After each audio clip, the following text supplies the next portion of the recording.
Yo, what is up guys? It's me, Zachary, back bringing you guys some more daily NBA news and updates. We got a few things to talk about. You guys already know the drill, so let's not waste any time. Let's get right into it. Lego. The Philadelphia 76ers played their first preseason game yesterday up against the Memphis Grizzlies. Didn't go so well. If you were a Sixers fan, they lost pretty badly, even though most of the Grizzlies starters didn't even play, but hey, it doesn't really matter because it's the preseason. People were still watching that game to see how Markelle Fultz and Ben Simmons would do when they were playing their first ever preseason game, their first ever taste of the actual NBA. And that didn't go so well either, especially for Markelle Fultz. Fultz struggled, no question about it at all. 4 points on 2 of 13 shooting from the field.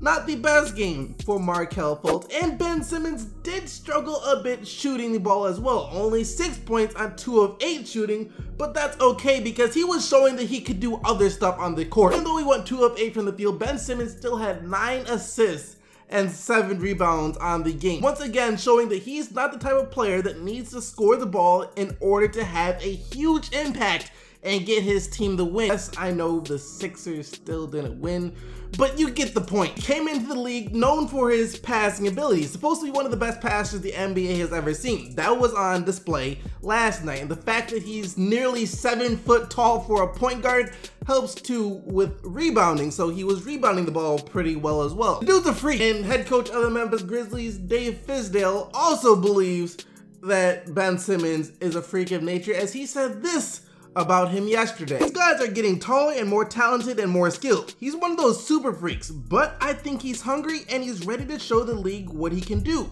I'm rooting for the kid. Ben Simmons and Giannis Antetokounmpo, those are the first 2 people that come to my mind when I think of like these next level point guards. They play the point guard position, they like handle the ball, but at the same time, they're both nearly 7 feet tall. It's ridiculous. Compared to them, Lonzo Ball seems like an undersized point guard, and Lonzo Ball to most point guards is oversized since Lonzo is 6'6" himself. And as far as Ben Simmons looking to prove what he can do, this is also 100% true. Early this summer, Ben Simmons said he doesn't even care about winning Rookie of the Year. All he wants to do is prove that he belongs with the best in the league. He's aiming for the top. He doesn't care about the other rookies. So it is clear that he's hungry. After missing his rookie season, he's been itching to get out in the basketball court that much more. So it will be exciting to see what he can do this year. Not too long ago, it came out that LaMarcus Aldridge thinks that he will get back to the player he was this season. Back to like a top 10 or 15 guy that he might have been in his Portland days. Because since he's been on the Spurs, the dude has been flat out disappointing. His first year, we chalked it up to a new team, a new system. Maybe he needs to learn things a bit better. He'll come back better next year. However, last year, his second year with the San Antonio Spurs,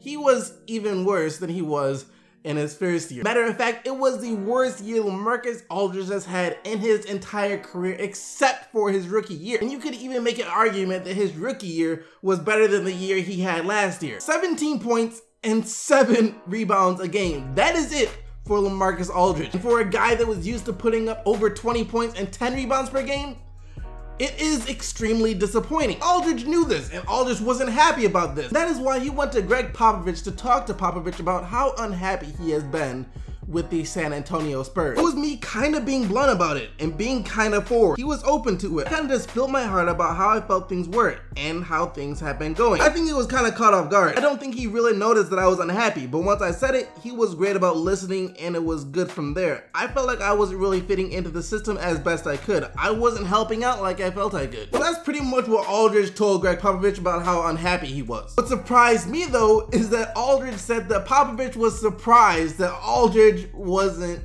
happy. Like, really? Was he really surprised? Because I know I wasn't that surprised that you weren't happy. I think most of us NBA fans knew that LaMarcus Aldridge didn't look happy on the Spurs, and the Spurs didn't look happy with LaMarcus Aldridge. That's why all those trade rumors came out saying that the Spurs were trying to trade LaMarcus Aldridge. He just had to know something was up. I'm sure Aldridge wished he either stayed in Portland or gave things a try in Phoenix instead of going to the Spurs. But even though Popovich was surprise, he did say that he's going to try and fix that this year. Do a better job of incorporating him into the offense. We have talked about what we can do to make him more comfortable and to make our team better, but having said that, I think we're mostly talking about offense. Defense, he was fantastic for us. Now we gotta help him a bit more so that he's comfortable in his own space offensively, and I haven't done a very good job of that. So the Spurs brought LaMarcus Aldridge in to be the kind of replacement for Tim Duncan, since Tim Duncan was about ready to retire. And LaMarcus Aldridge was seen as one of the more Tim Duncan-like guys in the NBA. And once he got to the Spurs, it seemed like they just tried to cram him into Tim Duncan's spot, treat him like he was exactly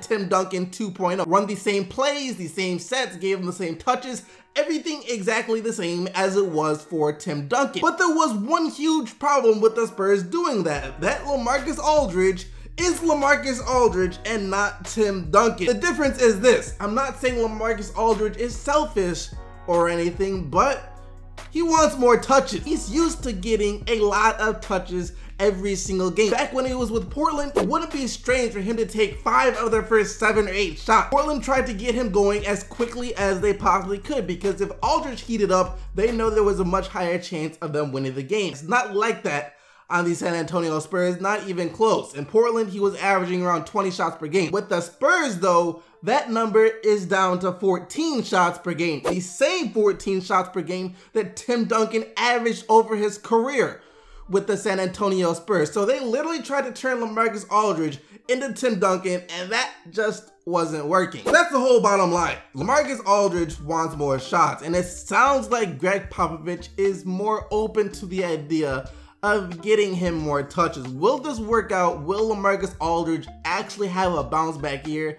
I think he'll play better, but still not the same LaMarcus Aldridge we saw in Portland, but who knows? It's a contract year. He's gonna want to get paid next year, so we'll just have to see. Speaking of players not being happy with their teams, I don't think you can get much more not happy than this. Kenneth Faried. Unless you're a Nuggets fan, that's not a name that you hear too often. You don't hear people talking about freaking Kenneth Faried. I guess during his rookie season you did, because back then he was seen as a phenomenon. They gave him the nickname the Manimal. Came out as a rookie, putting up nearly 10 points and 10 rebounds per game. The sky was the limit. However, that looks like it was also his limits, around 10 points and 10 rebounds per game, as his rookie year was kind of his plateau. He's just been about the same player every single year since then. A great rebounder and a great energy guy, but that's about it. However, Kenneth Faried isn't satisfied with that. He's not satisfied with the role that he has on the Denver Nuggets as a bench player, and he wants to be traded badly. I'll put it out there for everybody. I'm not a bench player. I've been saying that for the longest time. I'm a starter. I love to hear the crowd when I'm introduced. Starting power forward, number 35, Kenneth Faried. Yes, that's me. 100%, that's been my whole life. And I'm going to fight for my starting position. I'm not just gonna lay down and let somebody take it. There are 29 other teams in the NBA. If this team doesn't want me or respect me enough to play me the minutes that I think I deserve to play, then I understand that. Hey, there are 29 others. Maybe I'll go somewhere else and do what I need to do there. But at the same token, I'm here in Denver, and I want to play Manimal basketball no matter what, every time I step onto the court. This man really said that. I don't think I have ever seen a player as vocal about wanting to be traded like that. He literally said there are 29 other teams. This man simulated introducing himself to the home crowd. It almost seems like he's threatening the Denver Nuggets. Start me or I'm gone. That's basically what he said. Well, I guess you're gone then, Kenneth Faried, because in case you didn't pay attention to what the Nuggets did over the summer, they got freaking Paul Millsap. I'm not gonna say Kenneth Faried is trash, because he's not. He's a solid 10-10 guy, a good energy player, but they got Paul Millsap. No team, no coach, no one in their right mind or wrong mind. They could be absolutely insane, and they still would not start Kenneth Faried over Paul Millsap. So The bench is where you are. And Kenneth Faried is getting traded. No question about it. Some rumors already came out talking about the Boston Celtics as a potential trade partner. Since Kenneth Faried does bring a little bit of what the Celtics need. They need rebounding. That's the one thing that Kenneth Faried can do really well on a consistent basis. Get those rebounds. Will Boston do it though? I don't know. I can see them being interested, but only if the price is right, if the Nuggets aren't asking for too much, because let's be real here, Kenneth Faried isn't worth that much. Even if the Celtics do trade for him, he's not the guy that's going to put them over the top and make them a championship contender.